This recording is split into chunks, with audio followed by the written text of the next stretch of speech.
So in the previous class हम लोग पढ़े थे कि इंडेक्स नंबर चैप्टर स्टार्ट किया था हम लोगों ने, और इंडेक्स नंबर की मीनिंग क्या होती है और इंडेक्स नंबर की कैरेक्टरिस्टिक्स क्या क्या होते हैं। जैसे कि मैंने बताया था, इंडेक्स नंबर एक स्पेशलाइज्ड एवरेज होता है। इंडेक्स नंबर को हम लोग हमेशा परसेंटेज के फॉर्म में लिखते हैं। ये बातें याद है आपको? इंडेक्स नंबर के अलग अलग जो है पर्पस के लिए अलग अलग का इंडेक्स नंबर कैलकुलेट किया जाता है ना। जैसे कंज्यूमर प्राइस के लिए कंज्यूमर प्राइस इंडेक्स, जिसका एक दूसरा नाम क्या होता है, cost of living index. Wholesale goods के लिए होलसेल प्राइस इंडेक्स निकाला जाता है। ठीक है, अलग अलग पर्पस के लिए अलग अलग इंडेक्स नंबर कैलकुलेट किया जाता है।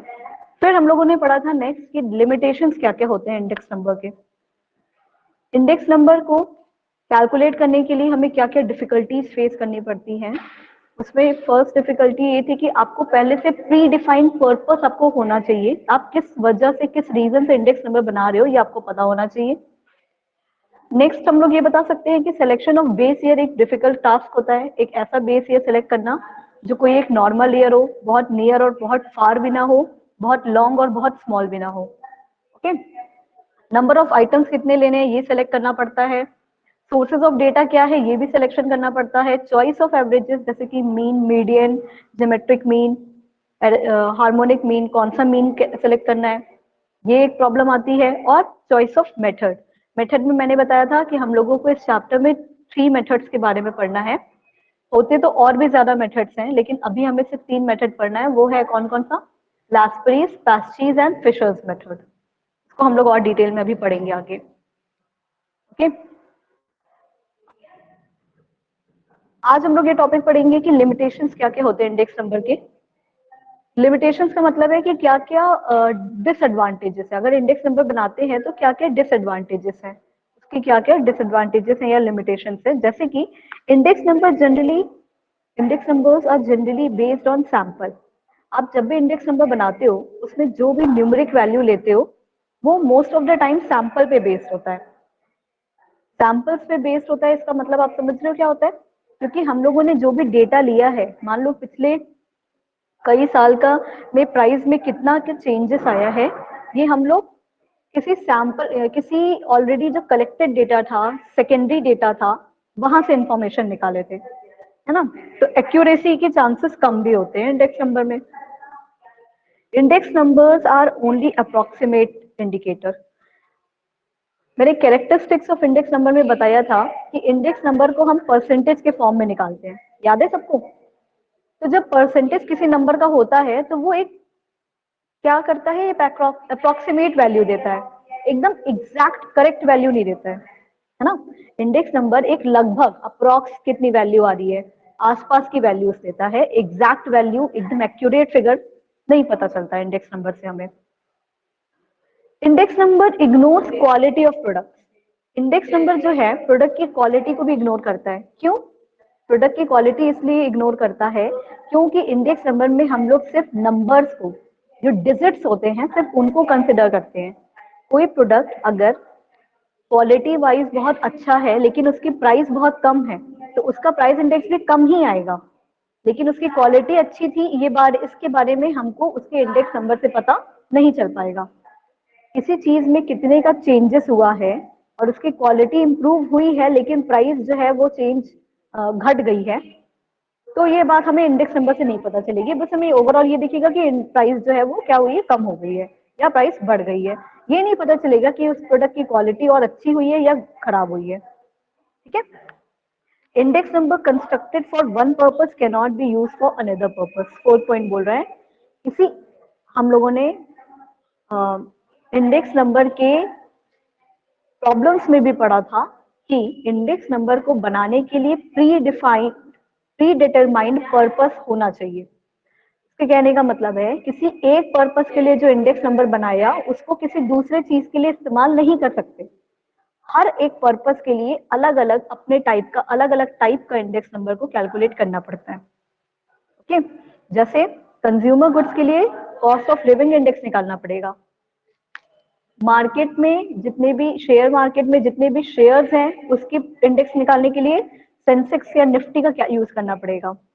अगर हमें इंडस्ट्रियल गुड्स का इंडेक्स नंबर चाहिए तो इंडस्ट्रियल प्रोडक्ट का इंडेक्स नंबर निकालना पड़ेगा। Okay, price of industrial product निकालने का। अलग अलग पर्पस के लिए अलग अलग टाइप का इंडेक्स नंबर बनाना पड़ता है। यहाँ तक कोई प्रॉब्लम है किसी को? No ma'am. ठीक है, इंडेक्स नंबर में क्या क्या डिफिकल्टी आती है कि वो लिमिटेशन इसका ये है, नुकसान ये है कि वो सैंपल पे बेस्ड होता है और उसमें सिर्फ अप्रोक्सीमेट वैल्यूज ली जाती हैं। वो उसमें क्वालिटी को का के बारे में पता नहीं चल पाता है कि प्रोडक्ट की क्वालिटी कैसी है। और इंडेक्स नंबर जो है एक पर्पस के लिए एक ही बनाया जाता है, हर पर्पस के लिए उसको इस्तेमाल नहीं कर सकते, उसका यूज नहीं कर सकते हैं। हर काम के लिए, हर पर्टिकुलर वर्क के लिए अलग अलग इंडेक्स नंबर कैलकुलेट करना पड़ता है। तो ये भी उसकी एक खामी है, लिमिटेशंस है या डिसएडवांटेज है। ओके, फिर हमें पढ़ना था नेक्स्ट। अब हम लोग स्टार्ट करेंगे कि मेथड्स क्या क्या होते हैं। अगर हम इंडेक्स नंबर को कैलकुलेट करना चाहते हैं या इंडेक्स नंबर बनाना चाहते हैं तो उसमें कौन कौन से मेथड्स का यूज करेंगे। ओके, इंडेक्स नंबर को कैलकुलेट करने के लिए, कंस्ट्रक्ट करने के लिए हमें इस चैप्टर के अंदर टू टाइप्स के वेज, दो तरीके पढ़ने हैं, दो मेथड पढ़ना है। दो तरीके का इंडेक्स नंबर होता है, पहले ये जानेंगे कौन कौन सा होता है। एक होता है सिंपल इंडेक्स नंबर, विजिबल है सबको, simple index yes number. Ma'am.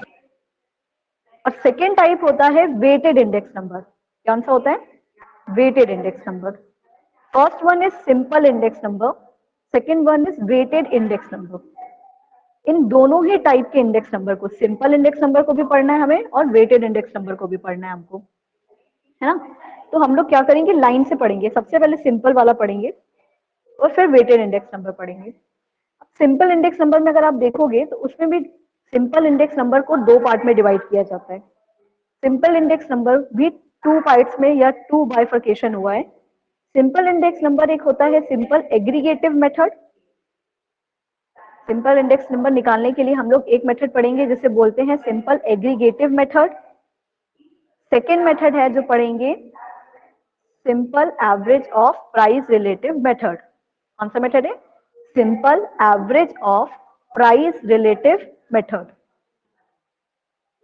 ये बातें क्लियर है सबको?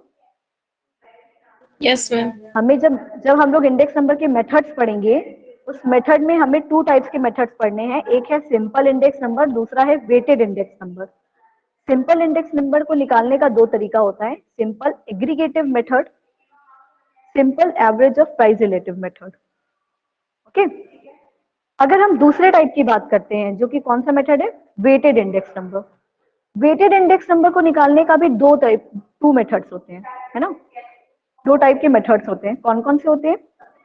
Weighted aggregative method. अगर आप देखोगे तो ये सिंपल एग्रीगेटिव था, ये नंबर निकाल रहे हैं। सेकेंड है weighted average of price relative method. Okay, यहां हम लोग क्या पढ़े थे, सिंपल एग्रीगेटिव मेथड। वेटेड वाले में पढ़ेंगे वेटेड एग्रीगेटिव मेथड। यहां पढ़े थे simple average of price relative method, weighted वाले में पढ़ेंगे weighted average of price relative method. इतनी बातें क्लियर है? यहां तक कोई doubt? No ma'am. Simple method में भी दो टाइप हैं, simple aggregative, simple average of price relative. Weighted में भी टू टाइप्स के मेथड हैं, weighted aggregative, weighted average of price relative method.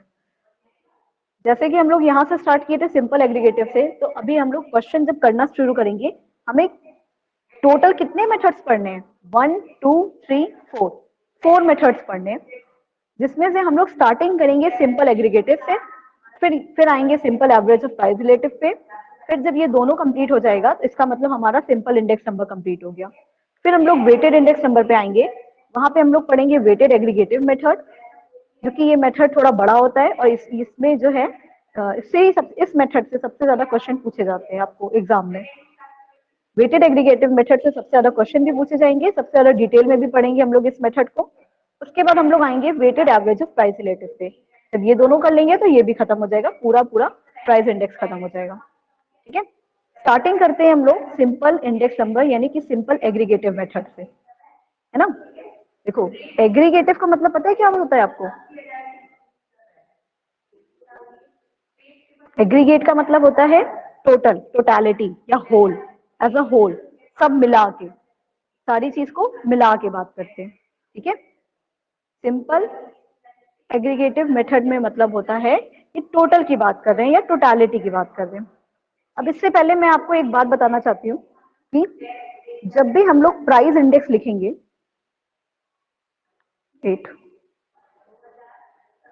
Price index लिखेंगे, जब भी हम लोग प्राइस इंडेक्स को हम लोग डिनोट करते हैं by the letter P01। Price index को कैसे डिनोट करते हैं? P01 से। ओके, प्राइस इंडेक्स को सिंबॉलिकली डिनोट करते हैं P01 से। इतनी बात क्लियर है? ये P01 भी क्या होता है? ये होता है प्राइस इंडेक्स। प्राइस इंडेक्स को हम इस तरीके से लिखेंगे, जैसे आपको याद होगा, आपने पहले भी पढ़ा है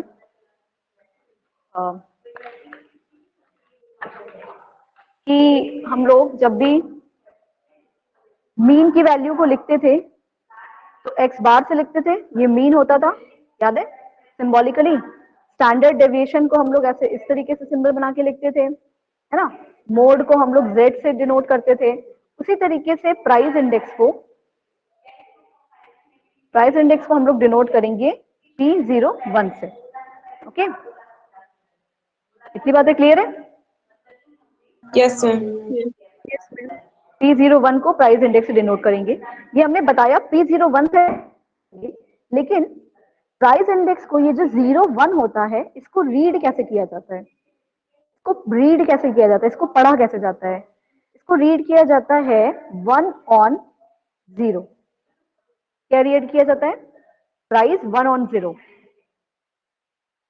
ओके, प्राइस 1/0 ऐसे रीड किया जाता है। और ये मैं इसलिए बता रही हूँ क्योंकि ये 1 मार्क से क्वेश्चन में पूछ लेता है, एमसीक्यू में भी। इसको रीड किया जाता है प्राइस 1/0। इसका मतलब है ये जो जीरो होता है, ये बेस ईयर की प्राइस बताता है। किस ईयर की? बेस ईयर की प्राइस बताता है। और यहाँ पे जो ये 1 होता है, ये करंट ईयर की प्राइस बताता है। ये जो 1 है वो करंट ईयर की प्राइस बताएगा, और जो 0 है वो बेस ईयर की प्राइस बताता है। करंट ईयर की price over the base year क्या है, ये बात हमें पता चलती है प्राइस इंडेक्स से, कि बेस ईयर की प्राइस के कंपैरिजन में करंट ईयर की प्राइस क्या है। हम लोग चेंजेस और कंपैरिजन ही तो निकालते हैं ना इंडेक्स नंबर में, है ना? कितना कंपैरिजन करते हैं तो डिनोट करते हैं, और इसको पढ़ते हैं 1/0। इसका मतलब होता है प्राइस इंडेक्स। इतनी बातें क्लियर है? Yes ma'am. बोलिए। Yes ma'am. ओके, चलो फर्स्ट मेथड पे आए हम लोग। जो मेथड कौन सा है? Simple aggregative method. Simple aggregative method को पढ़ने के लिए हम लोग सबसे पहले इसका फॉर्म, सिंपल एग्रीगेटिव मेथड से प्राइस इंडेक्स कैलकुलेट करें। P1/0 मतलब P01 is equals to summation P0। Voice clear नहीं आ रही है सिंपल आपकी। एग्रीगेटिव मेथड से अगर हमें price, okay okay, now tell me, अब आ रही है clear? Yes ma'am. Index number calculate करने के लिए हम प्राइस इंडेक्स कैसे निकालेंगे? Price index is equals to summation P1 upon summation P0 into 100। Summation P1 का मतलब क्या होता है? Price of current year. Price of index. Current. 1 जो है डिनोट करता है price of current year. Okay, 1 जो है वो डिनोट करता है प्राइस ऑफ करेंट ईयर, और P0 जो है वो डिनोट करता है price of base year. Zero क्या डिनोट करता है? बेस ईयर की प्राइस। Base year. कभी भी 0 लिखा रहेगा, और अगर 1 लिखा रहेगा तो आप समझ वो करेंट ईयर की बात कर रहे हैं। ठीक है, सिंपल एग्रीगेटिव मेथड में प्राइस इंडेक्स, ये P01 क्या है? प्राइस इंडेक्स है। कैसे निकालते हैं? Summation P1 upon summation P। Okay, price index को कैलकुलेट करने के लिए प्राइस ऑफ करंट ईयर का summation divided by price of base year का समेशन मल्टीप्लाई बाय 100। ये तो प्राइस इंडेक्स हो गया। अगर हमें प्राइस की जगह पे गुड्स की क्वांटिटी का, जितनी भी क्वांटिटी में परचेज कर रहे हैं, कितना केजी में, यूनिट्स में जितना परचेज करें, उनकी क्वांटिटी का अगर इंडेक्स नंबर निकालना होता है तो क्वांटिटी इंडेक्स निकालने के लिए Q01 लिखते हैं हम। क्या लिखते हैं? Q01। इसे बोलते हैं क्वांटिटी इंडेक्स। ओके, इसे बोलते हैं क्वांटिटी इंडेक्स।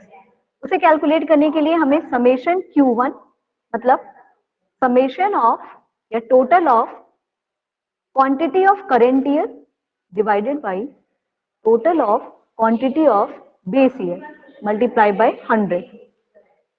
करेंट ईयर की क्वांटिटी को बेस ईयर की क्वांटिटी दोनों के सम को डिवाइड कर दो। ऊपर करेंट ईयर की क्वांटिटी रहेगी ना, Q1 अपॉन Q0 इंटू 100। जैसे ये है P1 upon P0 into 100। Price index याद हो गया? कैसे निकालते हैं बताइए? Yes ma'am. ये समेशन का मतलब है कि हर कॉमोडिटीज की प्राइस को टोटल करना है ना। Now tell me price index कैसे कैलकुलेट करते हैं? Summation of P1 upon Summation of current year, summation of base year into 100. Base year current year तो बोल दिया कामशा, लेकिन प्राइस या क्वांटिटी नहीं बोला। Summation of price of current year divided by summation of price of base year into 100। ये price index के लिए होता है ना। चलो अब इसको और अच्छे से समझने के लिए फॉर्मूला याद हो गया। अगर आपको ये वाला फॉर्मूला याद हो गया है तो आप पूरे चैप्टर में आपको कोई भी डिफिकल्टी नहीं आएगी। सारा फॉर्मूला इसी के आसपास है ना। सब इस सिमिलर फॉर्मूला है। अगर आपको ये वाला फॉर्मूला याद हो गया यानी आपको पूरा जितना भी हमको चारों मेथड पढ़ना है ना, सबका फॉर्मूला एक साथ याद हो जाएगा। कैसे? उसको समझने के लिए हम एक क्वेश्चन सॉल्व करते हैं। क्वेश्चन नंबर 1 है, यहाँ पे ऑलरेडी सॉल्व्ड क्वेश्चन है, बस हम लोग देखेंगे कि करना कैसे। देखो आपको क्वेश्चन में हर बार जो है ये बता देगा कि कौन से ईयर को आपको करेंट ईयर मानना है, कौन से ईयर को आपको बेस ईयर मानना है। ओके, इतनी बातें क्लियर है? आपको क्वेश्चन में most of the time 99% times ये बता दिया होता है कि कौन सा बेस ईयर लोगे और कौन सा करेंट ईयर लोगे। अगर 1% टाइम नहीं बताया तो आपको पता है ना कि कौन से ईयर को बेस ईयर ले सकते हैं। बेस ईयर कैसा होना चाहिए ये हमने बताया है ना। नॉर्मल ईयर होना चाहिए, कोई नेचुरल कैलेमिटी नहीं होनी चाहिए, इस तरह के ईयर को लेंगे। यहाँ पे जो है कैलकुलेट करना है index number by simple aggregative method in this question. इस क्वेश्चन में कॉमोडिटीज हैं A B C D E और इसमें प्राइस ऑफ 2004 जो कि बेस ईयर है।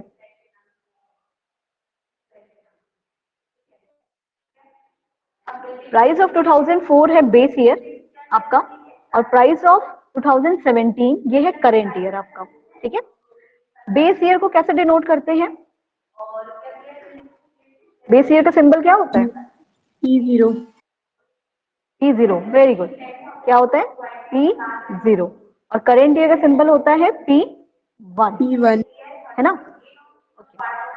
Price index simple aggregative method से निकालने के लिए पहले हम फॉर्मूला लिख देंगे। Price index is equals to summation of P1 upon summation of P0 multiply by 100। यही होता है फॉर्मूला, बोलो। Yes ma'am. अब देखो P1 का समेशन चाहिए, मतलब करेंट ईयर के प्राइस का। करेंट ईयर की प्राइस है 80, देन कितनी की हुई है 60, फिर है 20, फिर 10, फिर 6, फिर 1। इसको करेंगे, इसका टोटल कितना आ जाएगा? इसका टोटल आ जाएगा 176।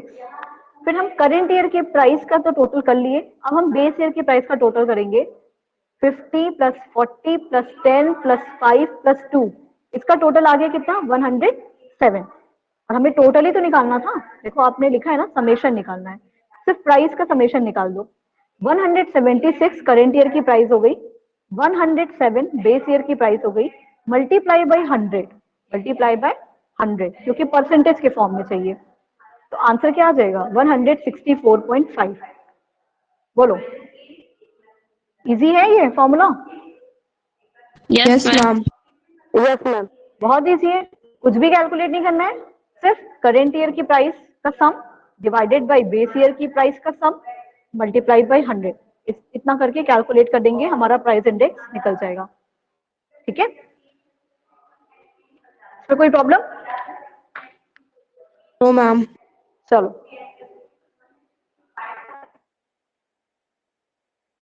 करोगे, इसको करने के लिए आप नोट कर सकते हो कि कैलकुलेट करना है index number by negative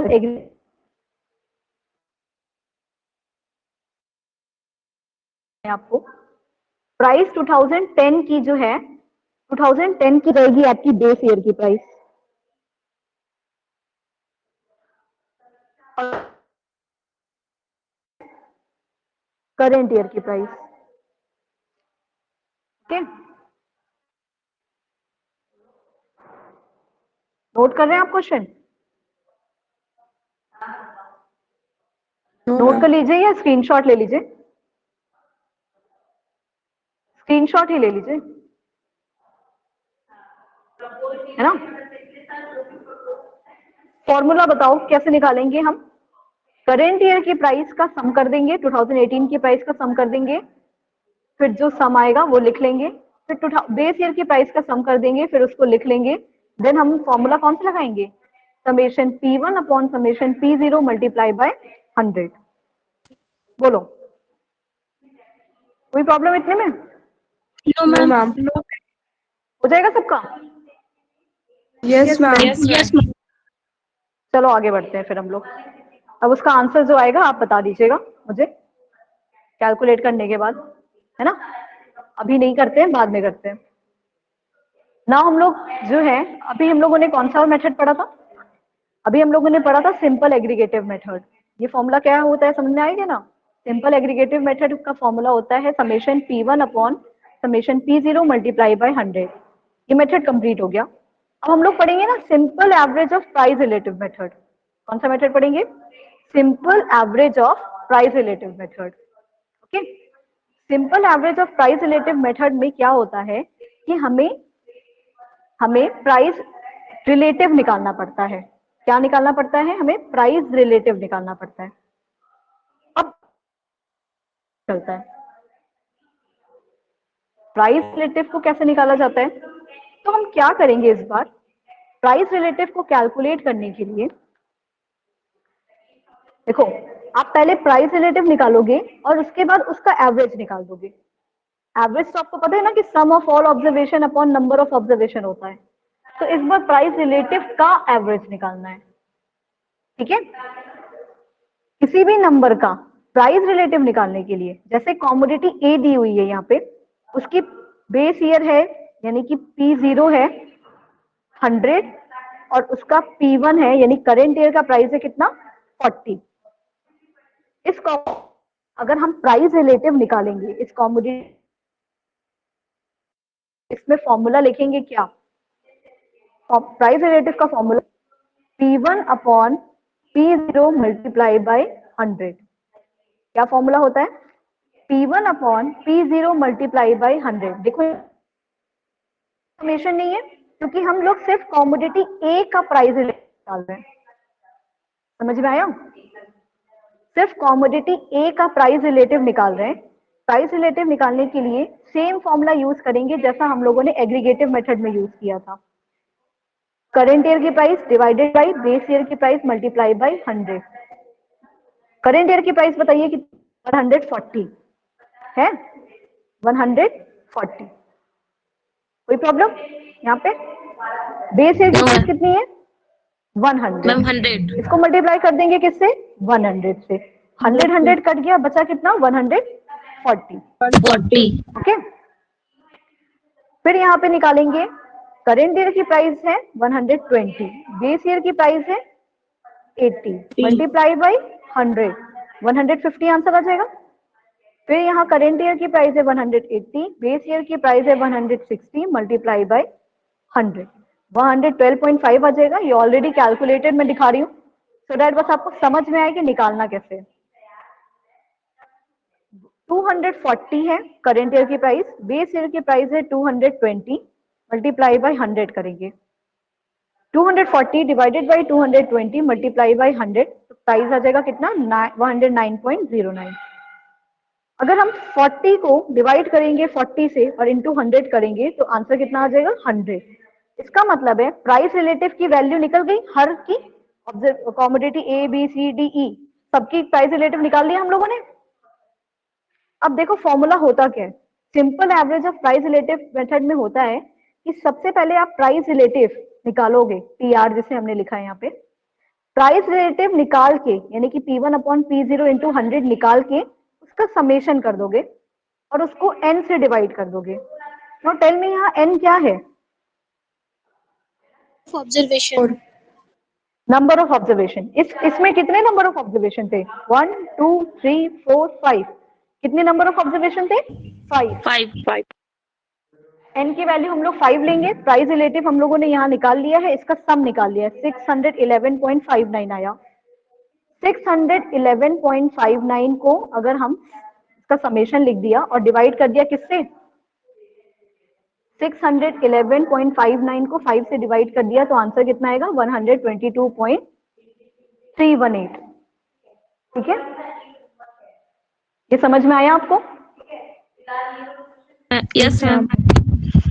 okay, इस क्वेश्चन को भी आप प्राइस रिलेटिव निकाल के सॉल्व करोगे, simple average of price relative से सॉल्व करोगे। Take screenshot of this question. इस क्वेश्चन का स्क्रीनशॉट लीजिए।